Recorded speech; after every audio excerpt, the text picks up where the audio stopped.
नमस्कार दोस्तों, back to channel friends. मैं सबका अपने चैनल स्टॉक्स फॉर लाइफ पे बहुत स्वागत करता हूँ। इंडस्ट्री फिल फैमिली डे फिल्म बस आज है 2 दिसंबर। रही बात भारतीय शेयर बाज़ार की, वो तो क्लोज है, बट जिस हिसाब से भारतीय शेयर बाज़ार में अभी के टाइम रैली विटनेस होते हुए देखने को मिल रही है, इसमें कोई भी शक नहीं है कि भारतीय बाज़ार ग्राउंड पे काफ़ी रोबस्ट परफॉर्मेंस कर रहा है।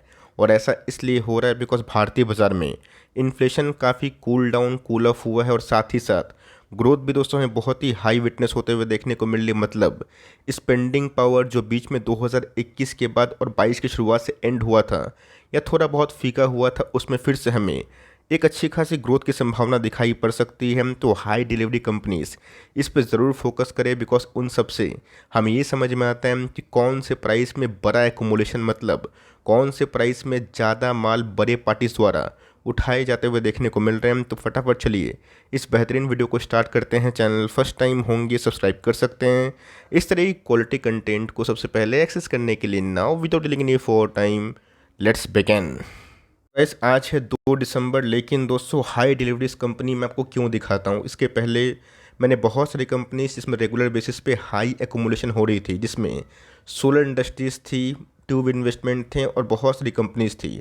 वो धीरे फिर सवेर जब भागी तो बहुत ही अच्छे पैसे बने। 10 नवंबर को एक कंपनी में का 99% के आसपास एकुमुलेशन देखने को मिला था, और मैंने उस दिन ही इस कंपनी को कवर किया था, बताया था कि इस प्राइस में हाई एकुमुलेशन मतलब कोई तो बड़ा पार्टी है जो इस प्राइस में अच्छा खासा एकुमुलेशन कर रहा है।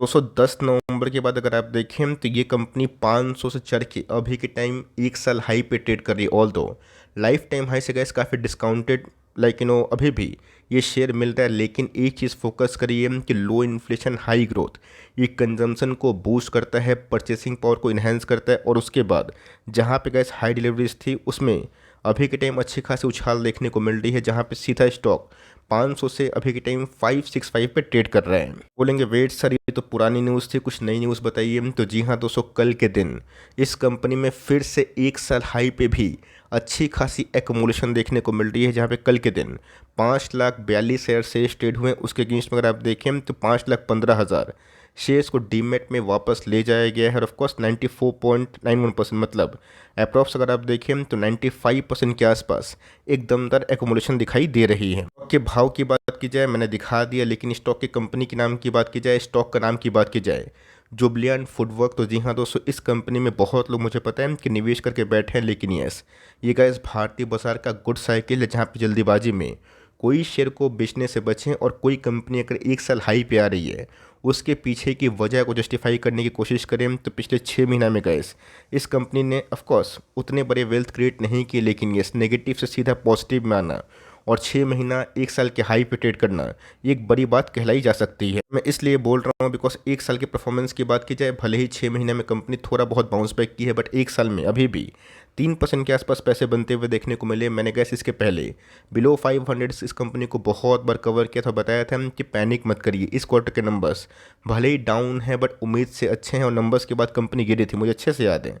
बट वही होता है कि पहले पब्लिक को डराओ और फिर दबा के माल उठाओ। एकुमुलेशन होने के बाद गैस अगर आप देखें तो कंपनी 6 महीना क्या 1 साल हाई पे ट्रेड कर रही है। इसके प्रोफाइल की बात की जाए, जो बीच में श्रिंक होकर गिर के मात्र 80% के आसपास था, उसमें गैस हमें एक अच्छी खासी एकुमुलेशन देखने मिलने के बाद कंपनी में बाउंस बैक हमें देखने को मिल रहा है। तो 5 ईयर्स में गैस जो प्रोफाइल 80% के आसपास था, आज हमें 127% के आसपास दिखाई दे रहा है। इन्हीं की बात की जाए, आप सबको भली भांति पता है कि जुबलियन फूडवर्क्स करती क्या है, डोमिनोज पिज़्ज़ा। आपको ब्रांड वाइज अच्छे से पता है कि QSR की सबसे अव्वल और सबसे बड़ी कंपनी हमें दिखाई पड़ती है। और यस पिछले कुछ समय से कई जो घटनाक्रम हुआ है ना, उसमें मैंने आपको साफ साफ जो सिनेरियो है बताने की कोशिश की। और ये भी दोस्तों पैटर्न वाइज के 600 के आसपास इनके शॉर्ट टर्म टारगेट हो सकते हैं। इधर पे प्रॉफिट बुकिंग जोन हो सकता है, जिन्होंने सही टाइम पे 450 के आसपास इसको एवरेजिंग करके नीचे लाया था अपने एवरेज प्राइस, और साथ ही साथ फ्रेश एंट्री करी थी। ये तो गैस शॉर्ट टर्म टारगेट है, लेकिन यस और कंपनी गैस इसके ऊपर ट्रेड करती है। तो मेरा ऐसा मानना है गोइंग फॉरवर्ड, आपको पता है दिसंबर का महीना शुरू हो चुका है, जनवरी का महीना आपको अच्छे से पता है कि बहुत लोग खर्च करते हैं। और ऑफकोर्स QSR का बिजनेस इन सब सीज़न में काफ़ी अच्छा होता है, बिकॉज बहुत लोग न्यू ईयर की खुशी की बात की जाए, साल इनके खुशी की बात की जाए, उसमें काफ़ी पैसे खर्च करते हैं। देखा गया तो मार्केट में गैस बहुत सारी QSR कंपनी है, जिसमें देवयानी है, सेफायर फूड है, जुबलियंट है। लेकिन ये कंपनी कुछ खास है बिकॉज इसमें दोस्तों इंस्टीट्यूशंस ना अच्छा खासा पैसा लगा के रखे हैं। 37,000 करोड़ के आसपास की मार्केट कैप है। 159 के आसपास भी आप बोलेंगे वेट सर 160 कुछ ज़्यादा नहीं है, ऑफकोर्स ज़्यादा है। लेकिन दोस्तों कंपनी के टॉप लाइन पिछले 2 सालों से काफ़ी रैपिडली बढ़े हैं। लेकिन एक चीज़ है, कंपनी के प्रॉफिट ऑफकोर्स लो प्रॉफिट मार्जिन होने की वजह से हाई इन्फ्लेशन होने की वजह से 2021 को तोड़ नहीं पा रहा है। और जैसे ही मार्जिन्स में रिस्टोरेशन आएगा, प्रॉफिट के फिगर बढ़ेंगे, आपको प्राइस ट्रेंडिंग भी दोस्तों जस्ट लाइक प्रिंस पाइप और वेरियस कंपनी एडजस्ट होता हुआ दिखाई पड़ेगा। तो कंपनी के आरओई की बात की जाए काफ़ी इनलाइन है। इसके बारे में गैस मैं बात करना पसंद करता हूँ। मैंने क्या बताया कि मैं गैस हमेशा ना ग्रोथ का भूखा हूँ और ऑफकोर्स कंपनी सेल्स करेगी, प्रॉफिट करेगी, उसको लेके आप चिंता मत करें। देर सवेर अच्छी कंपनी अच्छा करेगी। आईटीसी, मुथूट, ऐसे वेरियस एग्जांपल है। इवन डिक्सन जिसको बहुत लोगों ने काफ़ी डाउनग्रेड किया था, बट आप डाउनग्रेड तो शॉर्ट टर्म में कर सकते हैं, बट अर्निंग को दोस्तों आप रोक नहीं सकते हैं। तो कंपनी की अर्निंग्स 21 से अगर आप देखें बहुत रैपिडली बढ़े हैं। बट प्रॉब्लम क्या है कि 24% की मार्जिन के संग ना कंपनी पहले काम करती थी 20% के ऊपर से, जो कैसे गिर के ना 19% हमें देखने को मिला। और जिसका फल ये हुआ कि कंपनी की प्रॉफिटेबिलिटी काफ़ी हद तक श्रिंक हुए। बट मेरा ऐसा मानना है गोइंग फॉरवर्ड इन्फ्लेशन के आंकड़े पे फोकस करें और जैसे जैसे गैस उनके आंकड़े कम हुए ना, इस कंपनी के अंदर काफ़ी अच्छा ग्रोथ विटनेस हो सकता है। इस गैस आपकी फोकस इस कंपनी में ज़रूर होनी चाहिए। अगर अपनी हिम्मत नहीं आ रही तो होल्ड करें। दूसरी कंपनी की बात की जाए, इसमें हमें 1 लाख शेयर्स ट्रेड होते हुए देखने को मिल रहे हैं। और ऑफकोर्स का इस 97,000 शेयर्स को 97% के आसपास एकोमोडेशन करके दिखाया गया। मतलब कल के दिन इस भाव पे कोई बड़ा पार्टी है जो एकोमोडेशन जोरदार कर रहा है। हाँ दोस्तों, इस कंपनी को तो थोड़ा मैं कम कवर करता हूँ, लेकिन कंपनी शानदार है। मार्केट में गैस बहुत सारे विकल्प है, सबको कवर कर पाना और इन डेप्थ एनालिसिस करना थोड़ा सा टफ टास्क हो जाता है। लेकिन यस, जितने भी गैस बिल्डिंग मटेरियल वाली कंपनी है उसको जल्दीबाजी में बेचने से बचें। रेट कट से गैस इन सब कंपनी को फ़ायदा होगा, भले आपको आज समझ में ना आए, 6 महीना के बाद समझ में आएगा। मार्च के महीने में, अप्रैल के महीना में जब हमने कहा इस blanket small cap mid cap को ऑफकोर्स डिस्कस किया था, बताया था कि हमें उधर पे एमओएस दिखाई पड़ रहा है। बहुत लोगों ने कहा उस समय ना बहुत ही कम फोकस किया था, बात को समझा नहीं था। लेकिन यस, 8 महीना के बाद आज बहुत लोगों को समझ में आ रहा है कि कैसे वक्त का पहिया है घूमता है और वक्त से मजबूत कोई नहीं होता है। और जब वक्त घूमता है ना, लोग खरीदने का मौका नहीं मिलता है। तो बिल्डिंग मटेरियल वाली कंपनी का इस रेट सेंसिटिव होती है। अगर इंटरेस्ट रेट भारतीय बाजार में कम होते हैं, ग्लोबली कम होते हैं, और डो जोन्स ने गैस रैली करके विटनेस कर दिए हैं कि अब इन्फ्लेशन जल्द ही और कूल ऑफ होगा। और ऑफकोर्स जो रेट हाइक की बहुत ट्रेमेंडस डर था ना, वो शायद बाजार को और भी नहीं सता रहा है। कंपनी की बात की जाए, ये भी गैस एक मेगा मल्टीबैगर कंपनी हमें देखने को मिलती है। कजारिया सिरेमिक के बारे में आप जानते होंगे, टाइल्स इनके बहुत ही फेमस है। और ऑफकोर्स अगर आप इनके लाइक टाइल्स यूज़ किए हैं तो ज़रूर बताइएगा। तो पिछले कुछ समय से इस कंपनी बहुत ही आउटस्टैंडिंग परफॉर्मेंस कर रही है। अगर आप इस कंपनी को होल्ड कर रहे हैं तो कंटिन्यू करें, और ख़रीदना चाहते हैं तो मेरा ऐसा मानना है कि प्रीवियस पी को इस कंपनी ने तोड़ा नहीं है। लेकिन ये इस क्वार्टर के नंबर्स भी काफ़ी जानदार थे, शानदार थे। अब करंट भाव पे भी इस कंपनी को विचार कर सकते हैं। बीच में गैस कजारिया सिरेमिक में 1200 के लेवल पे भी ना बहुत ही स्ट्रॉन्ग और ट्रेमेंडस एकोमोडेशन दिखाई दी थी। गैस थोड़ा सा क्विक एनालिसिस करना ज़रूरी है कि 21,000 करोड़ के आसपास की मार्केट कैप है, 54 का पी है, थोड़ा महंगा पी है। बट कंपनी के आरओई की बात की जाए, आरओसी की बात की जाए, ये काफ़ी इनलाइन है। कंस्ट्रक्शन और रियल इस्टेट 2024 की स्टार्टिंग से और पूरा 25 के एंड तक मुझे लगता है कि बहुत ही फेवरेबल थीम हो सकता है इंफ्रा कंस्ट्रक्शन।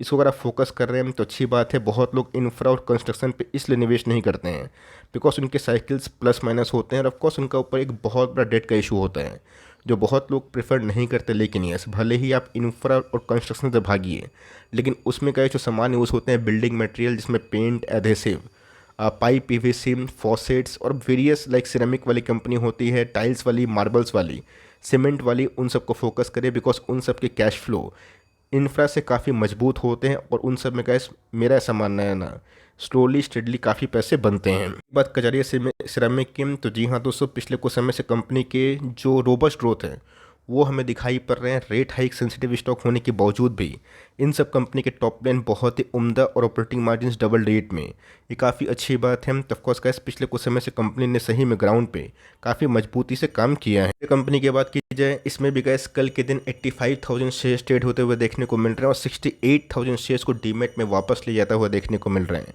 भले ही आपको ये आंकड़े थोड़े बहुत कम लगे और आप बोले कि सर कोई 2-4 लाख का डिलीवरीज नहीं है, लेकिन दोस्तों जिस हिसाब से इनका प्राइस है ना, 68,000 भी बड़ी क्वांटिटीज़ हमें कंसिडर की जानी चाहिए, बिकॉज इस कंपनी में पिछले कुछ समय से करेक्शन के बाद एक साइडवेज पैटर्न बनता हुआ दिखाई दे रहा है। स्टॉक का नाम बहुत लोग भली भांति जानते हैं। मैंने गैस फाइन ऑर्गेनिक को और विनाती ऑर्गेनिक को साइड बाय साइड कवरेज भी करा था और बताया था कि कौन सा ज़्यादा बेटर हो सकता है। मैं तो गैस अपनी तरफ से ऑनेस्ट था, न्यूट्रल था। आप डिसाइड करिएगा उस वीडियो में कि कौन सा बेटर है और कौन सा बेस्ट है, बिकॉज मार्केट में ऑप्शन तो बहुत है, बट कौन सी कंपनीज आपको ज़्यादा अच्छी लगती है, आपके रडार पे कंपनी फिट बैठती है, उस पर आप कॉल लीजिएगा। तो फाइन ऑर्गेनिक ऐसी एक शानदार कंपनी है और पिछले कुछ समय से खराब नंबर्स होने के बावजूद भी कंपनी 4000 के लेवल को सस्टेन कर रही है। साल के परफॉर्मेंस की बात की जाए काफ़ी नकारात्मक है। एक साल में इस कंपनी 30% से गिरी है, लेकिन कंपनी की बैलेंस शीट काफ़ी टॉप क्लास और टॉप नॉच दिखाई पड़ते हैं। कहूँगा दोस्तों इसके ऊपर, बट मेरा ऐसा मानना है कि यहाँ से अगर आप 10-15%, 20% का डाउन साइड, मैं आपको रिस्क रिवॉर्ड के हिसाब से बता रहा हूँ, अगर आप 10-15-20% के आसपास डाउन साइड डाइजेस्ट कर सकते हैं ना, कंपनी में गए आप लॉन्ग टर्म दाव खेल सकते हैं। डिक्सन टेक, मुझे लगा नहीं था कि 3200 का लेवल टूटेगा, बट मेरे अनुमान से गैस कंपनी 3200 के लेवल तोड़ के ना 2500 पे भी आई। तो क्या कंपनी ख़त्म हो गई? नहीं, सबका स्टॉप लॉस हिट हुआ और उसके बाद कंपनी 6000 के लेवल पे गई। तो लाइफ में गैस एक चीज़ हमेशा याद रखिएगा, टॉप को प्रेडिक्ट कर पाना और बॉटम कहाँ बनेगा इसको एनालिसिस कर पाना, प्रेडिक्ट कर पाना, ये टफेस्ट टास्क है। इस पर आप माथा पीछे मत करें और जहाँ पे गैस आपको फेवरेबल रिस्क टू रिवॉर्ड मिलता है ना, उस पर फोकस करें, बिकॉज लॉन्ग टर्म में gas equity market is all about risk to reward. यो केमिकल की गैस एक शानदार कंपनी है और जिस हिसाब से केमिकल्स में रिकवरी हमें देखने को मिल रही है, बहुत ही इनिशियल स्टेज में अच्छी बात है। 13,000 करोड़ के आसपास की मार्केट कैप है, 28 का पीप कोई बहुत ज़्यादा नहीं है, बट कंपनी के ROC ROE अपने प्राइस टर्निंग से काफ़ी अच्छे हैं। चीज़ गैस नोटिस करिएगा, जो मैं आपको बोलता भी हूँ, भले ही गैस कंपनी ने पिछले कुछ समय से टॉप लाइन में निराशाजनक प्रदर्शन किया, लेकिन बॉटम लाइन भी गिरे। बट दोस्तों, एक 13,000 करोड़ के आसपास की मार्केट कैप वाली कंपनी ना अगर 400 करोड़ के आसपास प्रॉफिट कमाती है, ये गाइस वेरी वेरी गुड है। अगर इनके टेलविंड्स का सपोर्ट मिला तो कंपनी यहाँ से भी काफ़ी अच्छा काम कर सकती है। मोस्ट डेट फ्री होने के साथ कंपनी की प्रमोटर होल्डिंग 75% है, 3.5% के आसपास, 4% के आसपास FIs की होल्डिंग और 12% के आसपास DS माल लपेट के बैठे हैं। तो कंपनी अच्छी है और तीनों कंपनी में हाई एकोमुलेशन, मतलब इस प्राइस पे लोग इंटरेस्टेड हैं। अब बाजार सुप्रीम है, बाजार में ऑफकोर्स एक गुड न्यूज़ आती है, तीन सब कंपनी में ज़्यादा एकोमुलेशन के साथ एक ब्रेकआउट की दावेदारी काफ़ी अच्छी होती है। तो तीनों कंपनी में से कौन सी कंपनी आप होल्ड करते हैं बताइएगा ज़रूर कमेंट बॉक्स में। तो गाइस मिलते हैं जल्दी ही, तब तक के लिए bye. Thanks for listening friends, God bless you all.